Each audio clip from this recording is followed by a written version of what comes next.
James clear இந்த முதல் சாப்டர்ல என்ன சொல்ல வர்றாருன்னா, நம்ம லைஃப்ல பெரிய லெவல்ல சக்சஸ் ஆகணும்னா எடுத்த உடனே பெரிய பெரிய விஷயங்கள பண்ணணும்னு அவசியம் இல்ல. ரொம்ப சின்ன விஷயம், அதாவது ஒரு ஒரு விழுக்காடு இம்ப்ரூவ்மெண்ட் தினமும் நம்மகிட்ட இருந்தாலே போதும், அதுவே கொஞ்ச நாள்ல ஒரு மிகப்பெரிய மாற்றத்த கொண்டு வரும். இதத்தான் அவரு அட்டாமிக் ஹேபிட்ஸ் அப்படின்னு சொல்றாரு. ஆனா இதுல என்ன ஒரு சிக்கல்னா, நம்ம தினமும் பண்ற இந்த சின்ன சின்ன நல்ல விஷயங்களோட ரிசல்ட் எடுத்த உடனே நமக்கு கண்ணுக்கு தெரியாது. அதனாலேயே நிறைய பேரு, என்னடா இது நாம தினமும் கரெக்டா தான் பண்றோம், ஆனா எந்த மாற்றமும் இல்லையே அப்படின்னு நினைச்சு பாதியிலே விட்டுருவாங்க.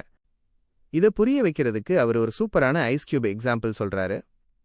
ஒரு ரூம்ல -5 டிகிரி குளிர்ல ஒரு ஐஸ் கட்டி இருக்குன்னு வச்சுப்போம். நீங்க அந்த ரூமோட டெம்பரேச்சரை -4, -3, -2, -1 அப்படின்னு ஒவ்வொரு டிகிரியா ஏத்திக்கிட்டே போறீங்க. அப்போதெல்லாம் அந்த ஐஸ் கட்டியில எந்த மாற்றமும் தெரியாது. ஆனா கரெக்டா 0 டிகிரியிலிருந்து 1 டிகிரிக்கு டெம்பரேச்சர் மாறும்போது அந்த ஐஸ் கட்டி டக்குன்னு உருக ஆரம்பிக்கும்.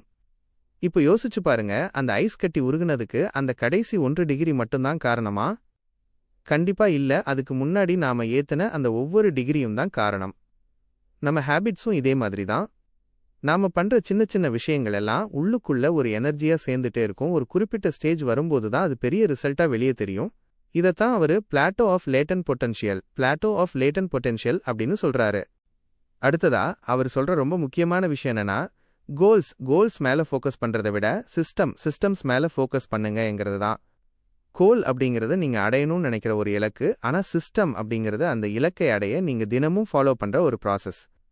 ஜெயிக்கிறவங்க தோக்குறவங்க 2 பேருக்குமே ஒரே கோல் தான் இருக்கும். ஆனா ஜெயிக்கிறவங்க அந்த கோலை அடையறதுக்கான சிஸ்டமை கரெக்டா ஃபாலோ பண்ணுவாங்க. நீங்க கோலை மட்டுமே பார்த்துட்டு இருந்தா அதை அடைஞ்சதுக்கு அப்புறம் என்ன பண்றதுன்னு தெரியாம பழையபடி மாறிடுவீங்க. அதுவே ஒரு நல்ல சிஸ்டமை கிரியேட் பண்ணிட்டீங்கன்னா அது உங்க லைஃப் லாங் ஒரு நல்ல பழக்கமா கூடவே வரும். சுருக்கமா சொல்லணும்னா, தினமும் ஒரு விழுக்காடு உங்களை நீங்க பெட்டரா மாத்திக்கிட்டே இருந்தீங்கன்னா, ஒரு வருஷத்தோட கடைசியில நீங்க 37 மடங்கு ஒரு பெட்டர் பர்சனா மாறி நிப்பீங்க. இந்த 2வது சாப்டர்ல ஜேம்ஸ் கிளியர் செம்மையான ஒரு சைக்காலஜி பாயிண்ட சொல்றாரு. நாம ஏன் ஒரு நல்ல பழக்கத்தை ஆரம்பிச்சுட்டு கொஞ்ச நாள்ல விட்டுறோம், இல்லனா ஒரு கெட்ட பழக்கத்தை விட முடியாம தவிப்போம் தெரியுமா? ஏன்னா நம்ம பழக்கத்தை மாத்த ட்ரை பண்றோமே தவிர நம்மள மாத்திக்க ட்ரை பண்றதில்ல. இத புரிய வைக்க அவர் ஒரு 3 லேயர் கொண்ட வட்டம் மாதிரி ஒன்னு சொல்றாரு. அதுல வெளியே இருக்கிற லேயர் அவுட்கம், அதாவது ரிசல்ட். நடுவுல இருக்கிறது ப்ராசஸ் நாம பண்ற வேலை. எல்லாத்துக்கும் உள்ள, அதாவது சென்டர்ல இருக்கிறதா நம்ம ஐடென்டிட்டி, அதாவது நாம நம்மள பத்தி என்ன நினைக்கிறோம் அப்படிங்கிறது. நிறைய பேரு பழக்கத்தை மாத்தும்போது வெளியில இருந்து ஆரம்பிப்பாங்க. அதாவது நான் வெயிட் குறைக்கணும் அப்படின்னு ரிசல்ட்டை ஃபோக்கஸ் பண்ணுவாங்க, அவுட்கம். அதுக்காக ஜிம்முக்கு போவாங்க, ப்ராசஸ். ஆனா அவங்க மனசுக்குள்ள நான் ஒரு சோம்பேறி இல்லனா எனக்கு ஸ்வீட்ஸ்னா உயிர் அப்படிங்கிற ஐடென்டிட்டியை மாத்தவே மாட்டாங்க. இதனால தான் கொஞ்ச நாள்ல அவங்களால அதை கண்டினியூ பண்ண முடியாம போயிடுது. இதுவே நீங்க உள்ள இருந்து ஆரம்பிக்கணும். அதாவது நான் வெயிட் குறைக்கணும் அப்படின்னு நினைக்கிறத விட நான் ஒரு ஹெல்த்தியான பர்சன் அப்படின்னு உங்க அடையாளத்தையே மாத்திக்கணும். இதை இன்னும் ஈஸியா புரிய வைக்க ஒரு எக்ஸாம்பிள் சொல்றாரு. இப்போ சிகரெட் குடிக்கிற 2 பேர்கிட்ட போய் சிகரெட் தர்றீங்கன்னு வச்சுப்போம்.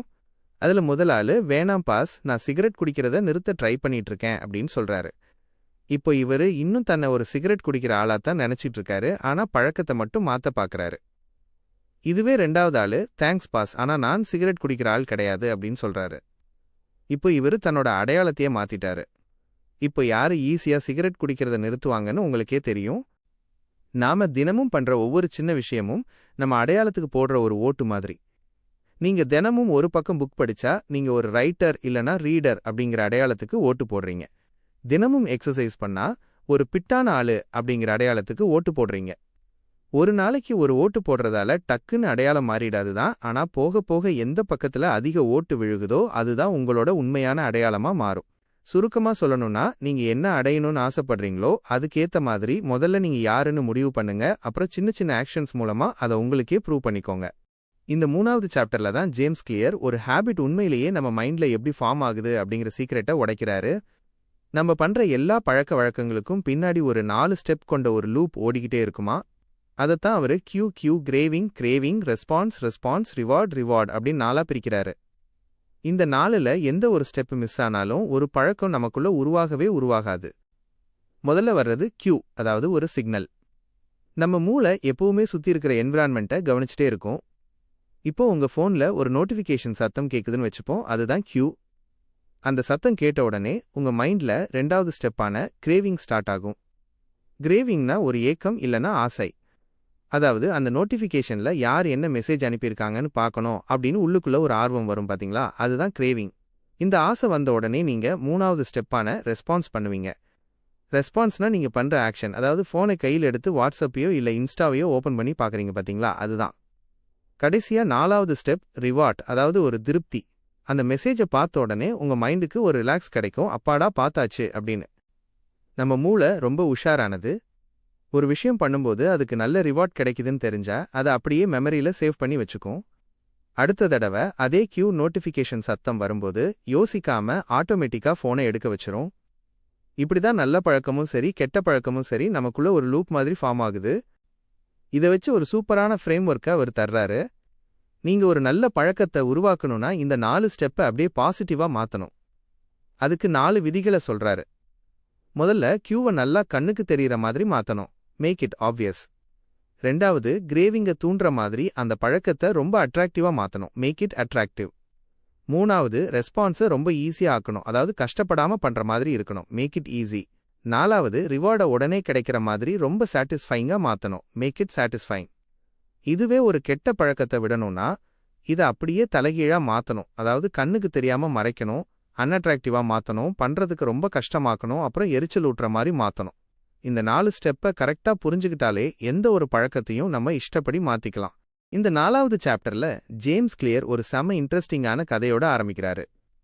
ஒரு ஹாஸ்பிட்டல்ல ரொம்ப வருஷமா எக்ஸ்பீரியன்ஸ் இருக்கிற ஒரு சீனியர் நர்ஸ் இருக்காங்க. அவங்க ஒரு நாள் ஒரு ஃபேமிலி ஃபங்க்ஷன்ல அவங்களோட சொந்தக்காரர் ஒருத்தரை பார்க்கறாங்க. அவரை பார்த்தோன்னே இந்த நர்ஸுக்கு ஏதோ தப்பா படுது, இவருக்கு ஏதோ உடம்பு சரியில்லை, உடனே ஹாஸ்பிட்டல் கூட்டிட்டு போங்க அப்படின்னு சொல்றாங்க. ஆனா பார்க்கறதுக்கு அவர் நல்ல ஆக்டிவா தான் இருக்காரு. இருந்தாலும் நர்ஸ் சொன்னாங்களேன்னு ஹாஸ்பிட்டல் கூட்டிட்டு போய் செக் பண்ணி பார்த்தா அவரோட ஹார்ட்ல மெயின் பிளாக் இருக்கு, இன்னும் கொஞ்ச நேரத்துல அவருக்கு ஹார்ட் அட்டாக் வந்திருக்கும்னு டாக்டர் சொல்றாங்க. இப்போ யோசிச்சு பாருங்க, அந்த நர்ஸுக்கு எப்படி பார்த்த உடனே தெரிஞ்சது? அவங்க ஒன்னும் ஸ்கேன் பண்ணி பார்க்கலையே. இதைத்தான் ஜேம்ஸ் கிளியர் என்ன சொல்றாருன்னா, நம்ம மூளை நாம நினைக்கிறத விட ரொம்ப பவர்ஃபுல்லானது. நாம ஒரு வேலையை ரொம்ப வருஷமா தொடர்ந்து பண்ணும்போது நம்ம கண்ணுக்கும் அறிவுக்கும் தெரியாத சின்ன சின்ன சிக்னல்ஸை கூட நம்ம மூளை ஆட்டோமேட்டிக்கா கவனிச்சு சேவ் பண்ணி வச்சுக்கும். அந்த நர்ஸ் பல வருஷமா ஹார்ட் பேஷண்ட்ஸையே பார்த்து பழகியிருக்காங்க. அதனால ஹார்ட் அட்டாக் வர்றதுக்கு முன்னாடி முகத்துல வர்ற அந்த சின்ன ரத்த ஓட்ட மாறுதலை அவங்களுக்கே தெரியாம அவங்க மூளை கணிச்சிருச்சு. இதைத்தான் நாம உள்மனசு சொல்லுது, இல்லனா இன்ட்யூஷன் அப்படின்னு சொல்றோம். ஆனா உண்மை என்னன்னா, இது எல்லாமே நம்ம மூளை நமக்கு தெரியாம பேக்ரவுண்ட்ல ரன் பண்ற ஒரு சாஃப்ட்வேர் மாதிரி. இது ஏன் அவர் ஹேபிட்ஸ் புக்ல சொல்றாருன்னா, நம்ம லைஃப்ல இருக்கிற முக்காவாசி பழக்க வழக்கங்கள் இந்த மாதிரி நமக்கு தெரியாம ஆட்டோமேட்டிக்கா நடக்கிறது தான். காலையில எந்திரிச்சோடனே ஃபோன் எடுக்கிறது, டாய்லெட் போயிட்டு வந்தா சோப்பு போட்டு கை கழுவுறது எல்லாமே நாம யோசிச்சு பண்றதில்ல, அதுவா நடக்குது. இது நல்ல பழக்கத்துக்கு ஓகே, ஆனா கெட்ட பழக்கமும் இதே மாதிரி நமக்கு தெரியாம ஆட்டோமேட்டிக்கா நடக்கும்போது தான் பெரிய ஆபத்தே வருது. ஆஃபீஸ்ல இருந்து டயர்டா வந்த உடனே யோசிக்காம சோபால உட்காந்து டிவியை போடுறது, இல்லனா ஃபோன்ல ரீல்ஸ் பார்க்க ஆரம்பிக்கிறது எல்லாமே நம்ம மூளை ஆட்டோமேட்டிக்கா பண்ற விஷயம். அப்போ ஒரு கெட்ட பழக்கத்தை மாத்தணும்னா முதல்ல அது நடக்குதுங்கிறதையே நாம கான்ஷியஸா கவனிச்சு உணரணும். அதுக்கு அவர் ஒரு சூப்பரான டெக்னிக் சொல்றாரு, அதுதான் habit score card. Habit score card இது ஒன்றும் இல்லை, ஒரு பேப்பர் பேனை எடுத்து காலையில் எந்திரிச்சதுலேருந்து நைட் தூங்குற வரைக்கும் நீங்கள் என்னென்ன பண்ணுறீங்களோ அதை அப்படியே லிஸ்ட் எழுதணும். எக்ஸாம்பிளுக்கு, பெட்ல இருந்து எந்திரிக்கிறேன், ஃபோன் பார்க்குறேன், பல்லு விளக்குறேன், குளிக்கிறேன் அப்படின்னு எல்லாத்தையும் எழுதணும். எழுதிட்டு அது பக்கத்தில் அது நல்ல பழக்கமாக இருந்தால் ப்ளஸ் ஆஃப் கூட்டல், கெட்ட பழக்கமாக இருந்தால் மைனஸ் ஆஃப் மைனஸ் கமா, சும்மா நார்மலான விஷயமா இருந்தால் ஈக்குவல் டு நகைமுகம் மார்க் போடணும். இப்படி பண்ணும்போது தான் அடப்பாவமே நாம நமக்கே தெரியாம ஒரு நாளைக்கு இவ்வளோ நேரம் ஃபோன் பார்க்குறோமா இல்லை இவ்வளோ ஜங்க் ஃபுட் சாப்பிட்றோமா அப்படின்னு நமக்கே புரிய வரும். ஒரு பழக்கத்தை மாத்துறதுக்கு முன்னாடி முதல்ல அந்த பழக்கம் நமக்குள்ள இருக்குங்கிற விழிப்புணர்வு நமக்கு வரணும். அதுதான் இந்த சாப்டரோட மெயின் மேட்டர். இந்த 5வது சாப்டர்ல ஜேம்ஸ் கிளியர் நாம ஒரு புது பழக்கத்தை ஆரம்பிக்கணும்னு நினைக்கும்போது பண்ற ஒரு முக்கியமான தப்பை பத்தி பேசுறாரு. நிறைய பேரு நான் 4ல இருந்து நல்லா படிக்கணும், இல்லனா 4ல இருந்து எக்ஸசைஸ் பண்ணணும் அப்படின்னு சும்மா காத்துல கோட்டை கட்டுவாங்க. ஆனா கரெக்டா எப்ப பண்ணுவாங்க, எங்க பண்ணுவாங்கன்னு எந்த பிளானும் இருக்காது. இதனாலேயே அந்த பழக்கம் ஆரம்பிக்காமலேயே போயிடும். இதுக்கு காரணம் நமக்கு மோட்டிவேஷன் இல்லாததில்ல, நமக்கு தெளிவான பிளான் இல்லாததுதான். இதை சரி பண்ண அவரு ஒரு சூப்பரான ரிசர்ச் பத்தி சொல்றாரு. 3 குரூப் ஆளுங்களை வச்சு ஒரு எக்ஸசைஸ் எக்ஸ்பெரிமெண்ட் பண்ணாங்க. முதல் குரூப் கிட்ட சும்மா எக்ஸசைஸ் பண்ணுங்கன்னு சொன்னாங்க. 2வது குரூப் கிட்ட எக்ஸசைஸ் பண்றதால என்னென்ன லாபம்னு கிளாஸ் எடுத்தாங்க. 3வது குரூப் கிட்ட நீங்க அடுத்த வாரம் எந்த நாள் எத்தனை மணிக்கு எந்த இடத்துல 20 நிமிஷம் எக்ஸசைஸ் பண்ண போறீங்கன்னு தெளிவா எழுத சொன்னாங்க. ரிசல்ட் என்ன தெரியுமா? முதல் 2 குரூப்ல பெரிய மாற்றமே இல்ல. ஆனா அந்த 3வது குரூப்ல இருந்த 91 விழுக்காடு பேரு கரெக்டா எக்ஸசைஸ் பண்ணி முடிச்சாங்க. இதுதான் அவரு இம்ப்ளிமெண்டேஷன் இன்டென்ஷன் அப்படின்னு சொல்றாரு. அதாவது நான் இந்த டைமுக்கு இந்த இடத்துல இந்த வேலையை பண்ணுவேன் அப்படின்னு உங்களுக்கு நீங்களே ஒரு கிறிஸ்டல் கிளியர் ஃபார்முலா வச்சுக்கணும். எக்ஸாம்பிளுக்கு நான் தினமும் புக் படிப்பேன் அப்படின்னு சொல்றதை விட தினமும் சாயங்காலம் 6 மணிக்கு என் பெட்ரூம்ல உட்காந்து 5 பக்கம் புக் படிப்பேன் அப்படின்னு ஃபிக்ஸ் பண்ணா நம்ம மூளைக்கு வேலை ரொம்ப ஈஸியா ஆயிடும். இதோட சேர்த்து இன்னொரு கில்லாடி டெக்னிக்கையும் அவர் சொல்லித் தர்றாரு. அதுதான் ஹேபிட் ஸ்டாக்கிங். இது ஒன்றும் இல்லை பாஸ், நீங்க ஆல்ரெடி தினமும் ரெகுலரா பண்ற ஒரு பழக்கத்தோட புதுசா ஆரம்பிக்கணும்னு நினைக்கிற பழக்கத்தை அப்படியே ஃபெவிகால் போட்டு ஒட்ட வைக்கிறதா. இதுக்கான ஃபார்முலா என்னன்னா, நான் இப்ப பண்ற பழக்கத்தை பண்ணி முடிச்ச உடனே புது பழக்கத்தை பண்ணுவேன். இதை வச்சு உங்களுக்கு ஏத்த மாதிரி எப்படி வேணா பிளான் பண்ணிக்கலாம். இப்போ நீங்க தினமும் காலையில காஃபி குடிக்கிற ஆளா இருந்தா, நான் காலையில காஃபி கப் எடுத்து டேபிள்ல வச்ச உடனே 1 நிமிஷம் மெடிடேஷன் பண்ணுவேன் அப்படின்னு ஃபிக்ஸ் பண்ணிக்கலாம். இல்லனா நைட் ஆஃபீஸ் முடிஞ்சு வீட்டுக்கு வந்து செருப்பை கழட்டி ஸ்டாண்ட்ல வச்ச உடனே நேரா போய் ஜிம் ட்ரெஸ்ஸை மாத்திப்பேன் அப்படின்னு செட் பண்ணிக்கலாம். இப்படி பண்ணும்போது புது பழக்கத்துக்குன்னு நீங்க தனியா QVU தேட தேவையில்லை. நீங்க ஆல்ரெடி பண்ற விஷயமே புது பழக்கத்துக்கான சிக்னலா மாறிடும். ஒரு புது ஹேபிட்டை ஸ்டார்ட் பண்ண இதை விட ஒரு பெஸ்ட் வழி உலகத்திலேயே இல்லைன்னு ஜேம்ஸ் கிளியர் அடிச்சு சொல்றாரு. இந்த 6வது சாப்டர்ல ஜேம்ஸ் கிளியர் ஒரு சம உண்மையை உடைக்கிறாரு. நாம எப்பவுமே ஒரு விஷயத்தை செய்யலனா எனக்கு இன்னைக்கு மூட்டில்ல பாஸ் மோட்டிவேஷனே வரல அப்படின்னு சொல்லுவோம். ஆனா அவர் என்ன சொல்றாருன்னா, மோட்டிவேஷனை விட நீங்க இருக்கிற சூழ்நிலை, அதாவது உங்களோட என்விரான்மெண்ட் தான் ரொம்ப முக்கியம். நம்ம கண்ணு முன்னாடி என்ன இருக்கோ அதைத்தான் நம்ம மூளை பண்ண சொல்லும். இதை புரிய வைக்கிறதுக்கு ஒரு ஹாஸ்பிட்டல்ல நடந்த சூப்பரான ரிசர்ச் பத்தி சொல்றாரு. அந்த ஹாஸ்பிட்டல் கேண்டீன்ல மக்கள் தண்ணி குடிக்கிறத விட கோகோ கோலா, சோடா மாதிரியான சாஃப்ட் ட்ரிங்க்ஸ் தான் அதிகமா வாங்கி குடிச்சிட்டு இருந்தாங்க. அங்க இருந்த ஒரு டாக்டர் கேண்டீன்ல யார்கிட்டயும் எதுவும் பேசாம ஒரு சின்ன மாற்றம் பண்ணாங்க. பில்லிங் கவுண்டர் பக்கத்துல, அப்புறம் கேண்டீனோட மெயின் இடங்கள்ல எல்லாம் சோடா பாட்டில்களை வச்சிருந்த இடத்துக்கு பதிலா நிறைய தண்ணி பாட்டில்களை அடுக்கி வச்சாங்க. வெறும் 3 மாசத்துல சோடா விக்கிறது பயங்கரமா குறைஞ்சு தண்ணி பாட்டிலோட விற்பனை 25 விழுக்காடு மேல அதிகமாச்சு. இப்போ யோசிச்சு பாருங்க, கேண்டீனுக்கு வந்தவங்களுக்கு திடீர்னு ஏதாச்சும் மோட்டிவேஷன் வந்துச்சா? இல்லவே இல்ல. அவங்க கண்ணு முன்னாடி தண்ணி பாட்டில் ஈஸியா கிடைச்சது, அதனால எடுத்து குடிச்சாங்க. நாம எல்லாரும் இந்த உலகத்தை கண்ணால பார்த்து தான் முக்காவாசி முடிவுகளை எடுப்போம். ஆனா நாம நம்ம வீட்லயோ இல்ல ஆபீஸ்லயோ இருக்கிற என்விரான்மெண்ட்டை நமக்கு ஏத்த மாதிரி மாத்தவே மாட்டோம். எக்ஸாம்பிளுக்கு, நீங்க தினமும் நல்லா புக் படிக்கணும்னு ஆசைப்படுறீங்க. ஆனா உங்களோட புக் எல்லாமே கப்போர்டுக்குள்ள தூசி தட்டி வைக்கப்பட்டிருக்கு. உங்களோட ஃபோன் எப்பவுமே சோஃபா பக்கத்திலே இருக்குன்னா உங்க மூளை ஆட்டோமேட்டிக்கா ஃபோனை தான் எடுக்கும். அங்க உங்களுக்கு மோட்டிவேஷன் கம்மியா இல்ல, உங்க கண்ணு முன்னாடி புக் இல்ல, அவ்வளவுதான். அப்போ ஒரு நல்ல பழக்கத்தை கிரியேட் பண்ணணும்னா என்ன பண்ணணும்? QYNQ நல்லா கண்ணுக்கு தெரியற மாதிரி வைக்கணும். நீங்க தினமும் தண்ணி நிறைய குடிக்கணும்னு நினைச்சா காலையிலேயே ஒரு 4-5 வாட்டர் பாட்டில ஃபில் பண்ணி நீங்க இருக்கிற ரூம்ல ஆங்காங்கே வச்சிருங்க. நீங்க கிட்டார் கத்துக்கணும்னு நினைச்சா அதை கொண்டு போய் கேஸ்ல போட்டு வாட்ரோப்ல வைக்காம நீங்க அடிக்கடி உட்கார்ற சோபாவுக்கு பக்கத்திலே மாட்டி வைங்க. அதே மாதிரி ஒரு கெட்ட பழக்கத்தை விடணும்னாலும் இதே டெக்னிக் தான். ஆஃபீஸ்ல வேலை பார்க்கும்போது அடிக்கடி ஃபோன் பார்த்து டைம் வேஸ்ட் ஆகுதா? ஃபோனை எடுத்து பக்கத்து ரூம்ல வச்சிருங்க, இல்லனா லாக்கர்ல போட்டு பூட்டிருங்க. உங்க கண்ணு முன்னாடி ஃபோன் இல்லைனா மூளை அதை பத்தி யோசிக்கிறது கம்மியாயிடும். சுருக்கமா சொல்லணும்னா, உங்களோட சூழ்நிலைக்கு நீங்க அடிமையாகாதீங்க. உங்களுக்கு என்ன தேவையோ அதுக்கேத்த மாதிரி உங்களோட சூழ்நிலையை நீங்களே டிசைன் பண்ணிக்கோங்க. இந்த 7வது சாப்டர்ல ஜேம்ஸ் கிளியர் செல்ஃப் கண்ட்ரோல், அதாவது சுய கட்டுப்பாடு பத்தின ஒரு மிகப்பெரிய கட்டுக்கதையை உடைக்கிறாரு. நாம எல்லாரும் என்ன நினைப்போம்னா, இந்த சாதிக்கிறவங்க IAS ஆகிறவங்க இல்லனா டெய்லி ஜிம்முக்கு போறவங்களுக்கெல்லாம்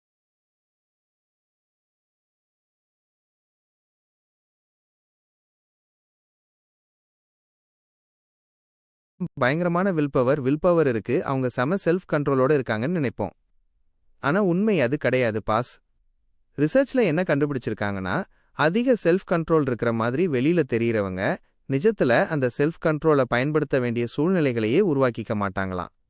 அதாவது அவங்க கெட்ட பழக்கத்துக்கான தூண்டுதல்கள் இல்லாத ஒரு சூப்பரான என்விரான்மெண்ட்டை கிரியேட் பண்ணி வாழ்றாங்க, அவ்வளவுதான். இதை புரிய வைக்கிறதுக்கு வியட்நாம் போர்க்களத்துல நடந்த ஒரு சீரியஸான விஷயத்த சொல்றாரு. அந்த போர் நடந்தப்போ அங்க இருந்த அமெரிக்க ராணுவ வீரர்கள்ல 15 விழுக்காடு பேருக்கு மேல பயங்கரமா ஹெராயின் அப்படிங்கிற போதைப் பொருளுக்கு அடிமையாகியிருந்தாங்க. இத பார்த்து அமெரிக்க அரசாங்கமே ஷாக் ஆகி இவங்க ஊருக்கு வந்தா பெரிய சட்டம் ஒழுங்கு பிரச்சனை ஆயிடுமேன்னு பயந்துச்சு.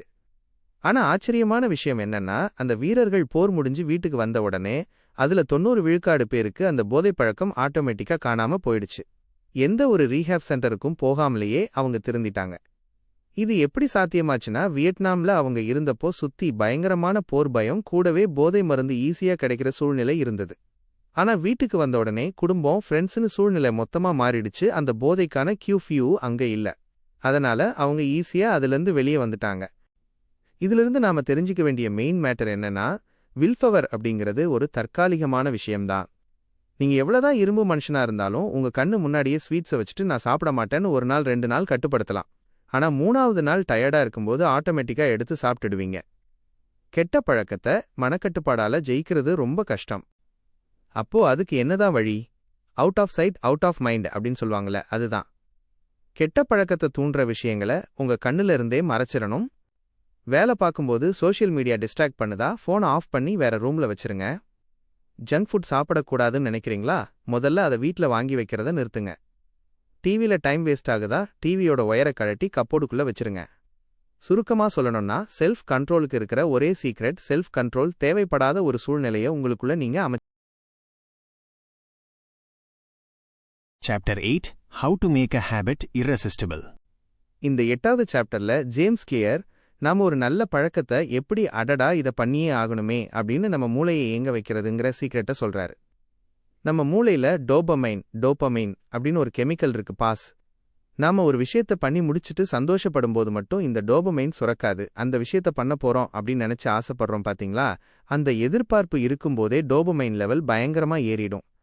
எக்ஸாம்பிளுக்கு, ஆன்லைன்ல ஒரு ட்ரெஸ் ஆர்டர் பண்ணிட்டு அது டெலிவரி ஆக போகுதுன்னு வெயிட் பண்றப்போ இருக்கிற ஆர்வம் அந்த ட்ரெஸ் கைக்கு வந்த அப்புறம் இருக்காது. இதான் மூளையோட கேம். இந்த டோபமைன் தான் நம்மள ஒரு வேலையை செய்ய தூண்டுது. கெட்ட பழக்கங்கள்ல இந்த டோபமைன் ஈஸியா சுரந்துடுது, ஆனா நல்ல பழக்கங்கள்ல சுரக்க மாட்டேங்குது. அப்போ நல்ல பழக்கத்தை எப்படி அட்ராக்டிவா மாத்துறது? அதுக்கு அவரு டெம்டேஷன் பண்ட்லிங் அப்படின்னு ஒரு கில்லாடி டெக்னிக் சொல்றாரு. இது ஒன்றும் இல்லை, நீங்க கண்டிப்பா செய்ய வேண்டிய ஒரு நல்ல பழக்கத்தோட உங்களுக்கு செய்ய பிடிச்ச ஒரு ஜாலியான பழக்கத்தை ஜோடி சேர்க்கறது தான். இதை வச்சு ஒரு ரிசர்ச் ஸ்டூடெண்ட் பண்ண வேலையை சொல்றாரு. அவனுக்கு எக்ஸசைஸ் பண்ணணும், செய்ய வேண்டிய வேலை. ஆனா நெட்ஃபிக்ஸ்ல சீரீஸ் பார்க்கணும், பிடிச்ச வேலை. அவன் என்ன பண்ணானா, ஒரு எக்ஸசைஸ் சைக்கிளோட கம்ப்யூட்டர் ப்ரோக்ராமை லிங்க் பண்ணிட்டான். அவன் சைக்கிளை வேகமா மிதிச்சா மட்டும்தான் நெட்ஃபிக்ஸ் ஓடும், மிதிக்கிறத நிறுத்தினா நெட்ஃபிக்ஸ் கட் ஆயிடும். அப்புறம் என்ன, நெட்ஃபிக்ஸ் பார்க்குற ஆசையிலேயே அவன் டெய்லி சூப்பரா எக்ஸசைஸ் பண்ண ஆரம்பிச்சிட்டான். இந்த மாதிரி நாமளும், நான் ஒரு பக்கம் புக் படிச்சு முடிச்ச உடனே ஃபெல் செய்ய வேண்டியது 5 நிமிஷம் இன்ஸ்டா ரீல்ஸ் பார்ப்பேன் பிடிச்சது அப்படின்னு நம்ம பழக்கத்தை அட்ராக்டிவா மாத்திக்கலாம். Chapter 9 The Role of Family and Friends in Shaping Your Habits. இந்த 9வது சாப்டர்ல நம்மள சுத்தி இருக்கிற ஃப்ரெண்ட்ஸ் மற்றும் ஃபேமிலி நம்ம பழக்க வழக்கங்களை எப்படி ஆட்டி படைக்கிறாங்கன்னு பேசுறாரு. மனுஷங்க நாம எப்பவுமே ஒரு கூட்டமா வாழணும், மற்றவங்களோட ஒத்துப்போகணும்னு நினைக்கிற சோஷியல் அனிமல்ஸ்.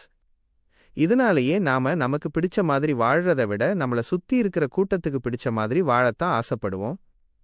ஜேம்ஸ் கிளியர் என்ன சொல்றாருன்னா, நாம 3 குரூப்போட பழக்க வழக்கங்களை அப்படியே காப்பி அடிப்போம். ஒன்று தி க்ளோஸ், அதாவது நம்ம கூடவே இருக்கிற ஃப்ரெண்ட்ஸ், ஃபேமிலி. 2வது தி மெனி, அதாவது இந்த சமுதாயத்தில் இருக்கிற மெஜாரிட்டி மக்கள்.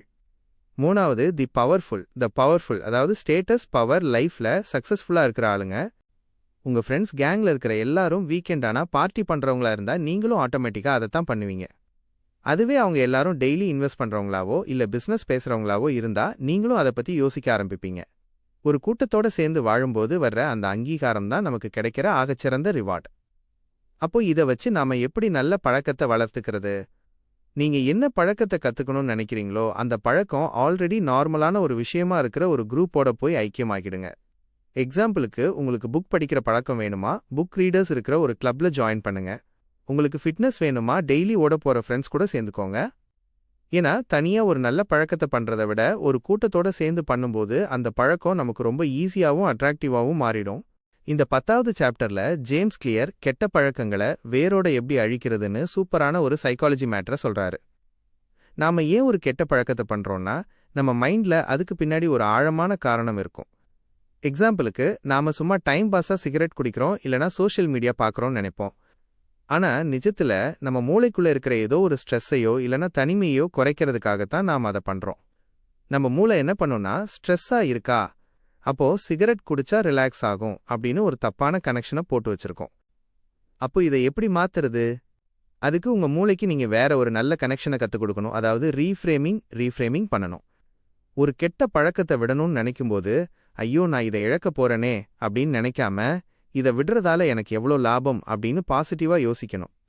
சிகரெட் குடி. இந்த 11வது சாப்டர்ல நாம எல்லாரும் பண்ற ஒரு பெரிய தப்ப உடைக்கிறாரு. நாம ஒரு விஷயத்தை செய்யணும்னு நினைச்சா எடுத்த உடனே செம்மையான பிளான் போடணும், பெர்ஃபெக்ட்டா பண்ணணும் அப்படின்னு யோசிச்சுக்கிட்டே காலத்தை கடத்துவோம். இதைத்தான் அவர் மோஷன்ல இருக்கிறது, பீயிங் இன் மோஷன் அப்படின்னு சொல்றாரு. அதாவது எக்ஸசைஸ் பண்ணணும்னு நினைச்சு யூடியூப்ல பெஸ்ட் எக்ஸசைஸ் வீடியோவா தேடிட்டே இருக்கிறது, ஆனா ஒரு புஷ்அப் கூட எடுக்காம இருக்கிறது. இப்படி பிளான் பண்றது நமக்கு ஒரு திருப்தியை தரும், ஆனா இதனால ஒரு ரிசல்ட்டும் வராது. இதுக்கு பதிலா நாம ஆக்ஷன் இறங்கணும். தப்போ சரியோ முதல்ல வேலையை செய்ய ஆரம்பிக்கணும். இத புரிய வைக்க ஒரு போட்டோகிராஃபி கிளாஸ்ல நடந்த எக்ஸ்பெரிமெண்ட்டை சொல்றாரு. ப்ரொஃபசர் ஸ்டூடெண்ட்ஸை 2 குரூப்பா பிரிக்கிறாரு. முதல் குரூப் கிட்ட நீங்க ஒரே ஒரு போட்டோ தான் எடுக்கணும், ஆனா அது உலகத்திலே பெஸ்ட் போட்டோவா செம பெர்ஃபெக்ட்டா இருக்கணும் அப்படின்னு சொல்றாரு. 2வது குரூப் கிட்ட நீங்க பெர்ஃபெக்ஷன் பத்தியெல்லாம் கவலைப்பட தேவையில்ல, ஒரு 100 போட்டோ எடுத்துட்டு வந்தா போதும் அப்படின்னு குவான்டிட்டி பேசிடுறாரு. கடைசில ரிசல்ட் பார்த்தா அந்த நிறைய போட்டோ எடுத்த 2வது குரூப்போட போட்டோஸ் தான் செம குவாலிட்டியா சூப்பரா இருந்தது. ஏன்னா அவங்க ஒவ்வொரு போட்டோ எடுக்கும்போதும் நிறைய தப்பு பண்ணி அதிலிருந்து கத்துக்கிட்டு அவங்களோட திறமையை வளர்த்துக்கிட்டாங்க. ஆனா அந்த முதல் குரூப் ஆளுங்க பெர்ஃபெக்ட்டா பண்ணணும்னு யோசிச்சுட்டே இருந்து கோட்டை விட்டுட்டாங்க. நாம ஒரு பழக்கத்தை கத்துக்கணும்னா அதை ஆரம்பத்திலேயே பெர்ஃபெக்ட்டா பண்ணணும்னு அவசியம் இல்ல பாஸ். அதை எத்தனை தடவை திரும்ப திரும்ப பண்றோம், ரெப்படிஷன் அப்படிங்கிறது தான் முக்கியம். நீங்க திரும்ப திரும்ப பண்ணும்போது தான் உங்க மூளையில இருக்கிற நியூரான்கள் பலமாகி அந்த பழக்கம் ஆட்டோமேட்டிக்கா மாறும். அதனால பிளான் பண்ணி டைம் வேஸ்ட் பண்ணாம மெதுவா நடந்தாலும் பரவாயில்ல, ஆனா பின்னாடி போகாம தினமும் ஏதாச்சும் ஒரு சின்ன ஆக்ஷனை எடுத்துக்கிட்டே இருக்கணும். அத்தியாயம் 12 தி லா ஆஃப் லீஸ்ட் எஃபர்ட், குறைந்த முயற்சியின் விதி. இது ஒண்ணும் இல்லப்பா, நம்ம மனசு எப்பவுமே ரொம்ப கஷ்டமான வேலையை செய்ய தயங்கும், எது ஈஸியா இருக்கோ அதை தான் பண்ண பார்க்கும். உதாரணத்துக்கு நீங்க உடற்பயிற்சி செய்யணும்னு நினைக்கிறீங்க, ஆனா ஜிம் ரொம்ப தூரத்துல இருந்தா போக சோம்பேறித்தனம் படுவீங்க. அதுவே உடற்பயிற்சி செய்யற மேட்டை நைட்டே உங்க பெட்டுக்கு பக்கத்துல விரிச்சு வச்சிட்டீங்கன்னா காலையில எந்திரிச்ச உடனே ஈஸியா செய்ய தோணும். அதாவது ஒரு நல்ல பழக்கத்தை உருவாக்கணும்னா அதை செய்யறதுக்கான வழியில இருக்கிற தடைகளை ஃப்ரிக்ஷன் மொத்தமா குறைக்கணும்.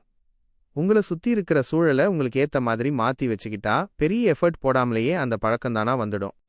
அத்தியாயம் 13 2 மினிட் ரூல், 2 நிமிட விதி. நமக்கு இருக்கிற ஆகப்பெரிய எதிரியே இந்த அப்புறம் பண்ணிக்கலாங்கிற சோம்பேறித்தனம் தான் ப்ரோக்ராஸ்டினேஷன். இதை உடைக்கத்தான் ஜேம்ஸ் கிளியர் இந்த 2 மினிட் ரூலை சொல்றாரு. எந்த ஒரு புது பழக்கத்தையும் ஆரம்பிக்கும்போது அதை வெறும் 2 நிமிஷத்துல செஞ்சு முடிக்கிற மாதிரி சின்னதா மாத்திக்கணும். இப்போ அத்தியாயம் 15 the cardinal rule of behaviour change. இங்கதான் ஆத்தர் பிஹேவியர் சேஞ்சோட மிக முக்கியமான விதியை சொல்றாரு. உடனே கிடைக்கிற பலன் ரிப்பீட் ஆகும், லேட்டா கிடைக்கிற பலன் தவிர்க்கப்படும். இதுதான் அந்த ரூல். நாம ஏன் கெட்ட பழக்கத்துக்கு சீக்கிரம் அடிமையாகிறோம் தெரியுமா?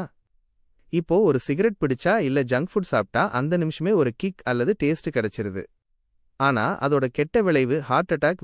அத்தியாயம் 14 ஒரு நல்ல பழக்கத்தை நீங்க நினைச்சாலும் தவிர்க்க முடியாத மாதிரியும் ஒரு கெட்ட பழக்கத்தை உங்களால செய்யவே முடியாத மாதிரியும் மாத்துறது தான் இது. இதுக்கு ஆத்தர் கமிட்மெண்ட் டிவைஸ் அப்படின்னு ஒரு வித்தையை சொல்றாரு. அதாவது எதிர்காலத்துல நீங்க தப்பு பண்ணிடக்கூடாதுன்னு இப்பவே அணை போடுறது. உதாரணத்துக்கு உங்களுக்கு காசு தேவையில்லாம செலவாகுது, ஆன்லைன் ஷாப்பிங் அடிக்ட் ஆயிட்டீங்கன்னா உங்க போன்ல இருக்கிற அமேசான் ஃபிளிப்கார்ட் ஆப்ல இருந்து கிரெடிட் கார்டு டீடைல்ஸை டெலீட் பண்ணிடுங்க. இல்லையா கார்டையே எடுத்து உங்க அம்மா கிட்டேயோ இல்ல வைஃப் கிட்டேயோ கொடுத்துருங்க. இப்போ நீங்க ஆசைப்பட்டாலும் உடனே ஆர்டர் போட முடியாது, ஏன்னா கார்டு நம்பர் டைப் பண்ணணும், ஓடிபி கேட்கணும்னு ஏகப்பட்ட தலைவலி இருக்கும். இதனாலேயே அந்த கெட்ட பழக்கம் இம்பாசிபிள் ஆகிடும். அதே மாதிரி நல்ல பழக்கத்துக்கு இப்போ நீங்க காலையில சீக்கிரம் எந்திரிக்கணும்னா அலாரத்தை பெட்டுக்கு பக்கத்துல வைக்காம எந்திரிச்சு நடந்து போய் ஆஃப் பண்ற தூரத்துல வைக்கணும். இதான் மேட்டர். நல்ல விஷயத்த லாக் பண்ணணும், கெட்ட விஷயத்துக்கு முட்டுக்கட்ட போடணும். 4வது விதி மேக் இட் சாட்டிஸ்ஃபையிங். நம்ம மூளைக்கு ஒரு குணம் உண்டு பாஸ். எந்த ஒரு விஷயத்த பண்ணும்போது நமக்கு உடனே ஒரு சந்தோஷமோ இல்ல திருப்தியோ கிடைக்குதோ அதை திரும்ப திரும்ப பண்ண தோணும். அத்தியாயம் 15 the cardinal rule of behaviour change. இங்கதான் ஆத்தர் பிஹேவியர் சேஞ்சோட மிக முக்கியமான விதியை சொல்றாரு. உடனே கிடைக்கிற பலன் ரிப்பீட் ஆகும், லேட்டா கிடைக்கிற பலன் தவிர்க்கப்படும். இதுதான் அந்த ரூல். நாம ஏன் கெட்ட பழக்கத்துக்கு சீக்கிரம் அடிமையாகிறோம் தெரியுமா? இப்போ ஒரு சிகரெட் பிடிச்சா இல்ல ஜங்க் ஃபுட் சாப்பிட்டா அந்த நிமிஷமே ஒரு கிக் அல்லது டேஸ்ட் கிடைச்சிருது. ஆனா அதோட கெட்ட விளைவு ஹார்ட் அட்டாக். வெயிட் போடுறது 10 வருஷம் கழிச்சுதான் தெரியும். ஆனா நல்ல பழக்கம் அப்படி இல்ல. இன்னைக்கு நீங்க ஜிம்முக்கு போனா உடனே 6 பேக் வராது, உடம்பு தான் வலிக்கும். அதோட நல்ல பலன் கிடைக்க மாசக்கணக்கில் ஆகும். அதனாலதான் நல்ல பழக்கத்தை தக்க வச்சுக்க நீங்க செய்யற அந்த நல்ல விஷயத்துக்கு நீங்களே சின்னதா ஒரு உடனடி பாராட்டு அல்லது ரிவார்ட் கொடுத்துக்கணும். உதாரணத்துக்கு நீங்க இன்னைக்கு வெளியில ஜங்க் ஃபுட் சாப்பிடாம வீட்ல சாப்பிட்டுட்டீங்கன்னா அந்த மிச்சமான காசை தனியா ஒரு பிக்கி பேங்க்ல உண்டியல்ல போட்டு வைக்கலாம். அந்த காசு சேர்றத பார்க்கும்போது உங்களுக்கு ஒரு உடனடி திருப்தி கிடைக்கும். இந்த சின்ன சந்தோஷமே உங்களை நாளைக்கும் அந்த நல்ல பழக்கத்தை செய்ய வைக்கும். அத்தியாயம் 16 how to stick with good habits every day. நாம ஒரு நல்ல பழக்கத்தை ஆரம்பிச்சிருவோம், ஆனா அதை டெய்லி கன்சிஸ்டண்டா கொண்டு போறதுல தான் பெரிய சவாலே இருக்கு. இதுக்கு ஆத்தர் ஹேபிட் ட்ராக்கிங் அப்படின்னு ஒரு சூப்பர் ஐடியா சொல்றாரு. ஒன்றும் இல்லை, ஒரு கேலண்டர் எடுத்து வச்சுக்கோங்க. நீங்க இன்னைக்கு எக்ஸசைஸ் பண்ணிட்டீங்களா, உடனே அந்த தேதியில ஒரு பெரிய எக்ஸ் மார்க் போடுங்க. அடுத்த நாளும் பண்ணிட்டீங்களா, இன்னொரு எக்ஸ் போடுங்க. இப்படியே தொடர்ந்து பண்ணும்போது ஒரு செயின் மாதிரி ஃபார்ம் ஆகும். உங்க கண்ணு முன்னாடியே அந்த செயின் நீளமா போறத பார்க்கும்போது அதை உடைக்க உங்களுக்கு மனசு வராது. அது ஒரு தனி கிக்கு கொடுக்கும். சரி, ஏதோ ஒரு நாள் எமர்ஜென்சி உங்களால பண்ண முடியலன்னா என்ன பண்றது? அதுக்கு ஆத்தர் ஒரு ஸ்ட்ரிக்ட் ரூல் சொல்றாரு, நெவர் மிஸ் ட்வைஸ். அதாவது ஒரு நாள் தப்பு நடக்கிறது சகஜம், ஆனா தொடர்ந்து 2வது நாளும் அதை மிஸ் பண்ணிடவே கூடாது. ஒரு நாள் மிஸ் ஆனா அது விபத்து, ஆனா 2வது நாளும் மிஸ் ஆனா அதுவே. அத்தியாயம் 17 have an accountability partner can change everything. நாம 4வது விதியில பார்த்தோம்ல, விஷயம் திருப்தியா இருந்தா திரும்ப பண்ணுவோன்னு. அதுக்கு அப்படியே ஆப்போசிட் தான் இது. ஒரு விஷயம் நமக்கு வலியையோ இல்ல அவமானத்தையோ தந்துச்சுன்னா அதை நாம பண்ணவே மாட்டோம்.